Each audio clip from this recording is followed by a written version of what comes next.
ఈరోజు మా ఇంటి మునక్కాయ కర్రీ అండి. ముందుగా 10 మునక్కాయలు తీసుకొని కట్ చేసుకొని ఇలా ఉడకబెడుతున్నాను. నేను ఇప్పుడు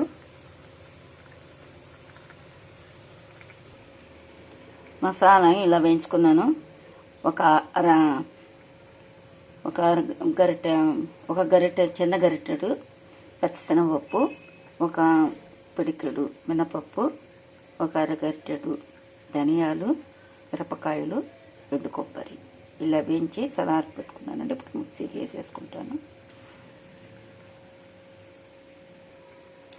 రెడీ చేసేసుకున్నానండి. ఇప్పుడు ఇవి చల్లారి నాకు మిక్సీకి వేసి సాంబార్ పొడి తయారు చేసేసుకుంటాను. మసాలా పొడి.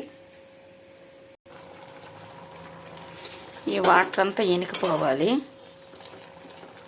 అప్పుడు ముక్క బాగా మెత్తగా అయిపోతుంది, కానీ ముక్కలుగానే ఉంటుంది మనకి. ఈ వాటర్ అంతా ఎనికిపోతే అప్పుడు తర్వాత పోపు వేసుకోవాలి. ఇక్కడ మసాలా మిక్సీకి వేసేసాను. కొంచెం మునక్కాయ కూరకి కొంచెం బరగ్గా ఉండాలి. ఇది మరి మెత్తగా అయితే మాడిపోతుంది. కూర కూడా పొడి మొత్తం మాడిపోతుంది, కాబట్టి కొంచెం బరగ్గా వేసుకోవాలి.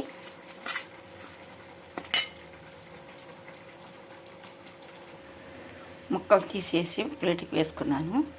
ఇప్పుడు తిరామాత వేసుకుంటున్నాను. తిరామాతకి కొంచెం పచ్చిశనగపప్పు, ఆవాలు, మినపప్పు, జీలకర్ర, ఒక ఎండుమిర్చి.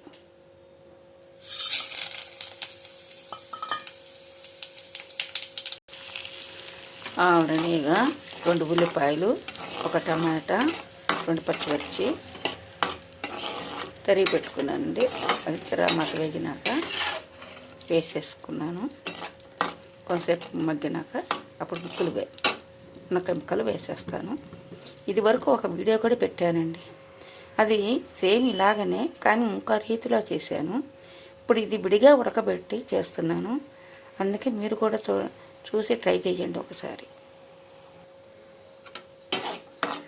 ఇది అన్నంలో ఒక బాగుంటుందండి కూర. ఇది మునక్కాయ మసాలా కర్రీ.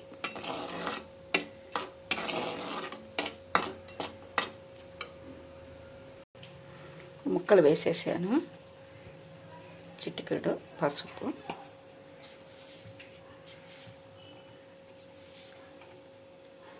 తగినంత దానికి సరిపడవుగా సాల్ట్ వేసుకోవాలి.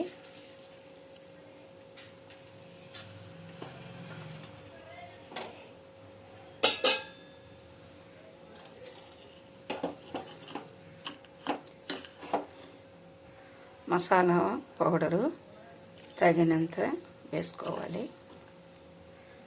అంటే దీనికి ఎక్కువ పడుతుంది. మసాలా పొడి ఎక్కువ పడుతుందండి, ఇది కర్రీ కాబట్టి.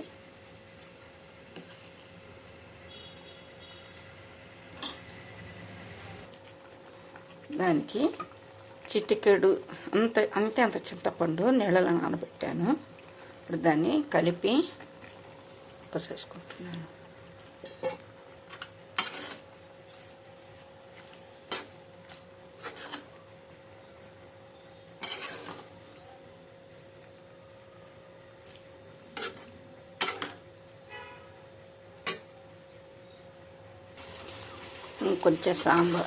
ఇంకొంచెం మసాలా పొడి వేసుకున్నానండి. అంటే దానికి సరిపడా వేసుకోవాలని చెప్పాను కదా. చాలా బాగుంటుందండి ఇది అన్నంలోకి ఈ కర్రీ.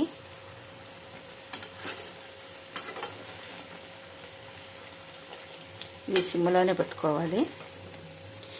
అంతకుముందు అన్నీ కలిపి కుక్కర్లో వేసి చేశానండి ఇట్లాగనే మునక్కాయ కర్రీ అని. ఈరోజు నేను విడిగా ముక్కలు ఉడకబెట్టి వాటికి తగినట్టు పోపు దినుసులు వేసుకొని ఉల్లిపాయ, టమాటా, పచ్చిమిర్చి వాడుకొని ఈ ఉడకబెట్టిన ముక్కలు దాంట్లో వేసేసుకున్నానండి. తదుపరి పసుపు, సాల్ట్, తగినంత చింతపండు వేసుకొని ఇలా సన్నగా మగ్గనిచ్చుకోవాలి. ఈ మసాలా వేసేసుకున్నాక ఇది అడుగంటకుండా కలిపెట్టుకుంటా. ముక్క చితకూడదండి, ముక్కగానే ఉండాలి.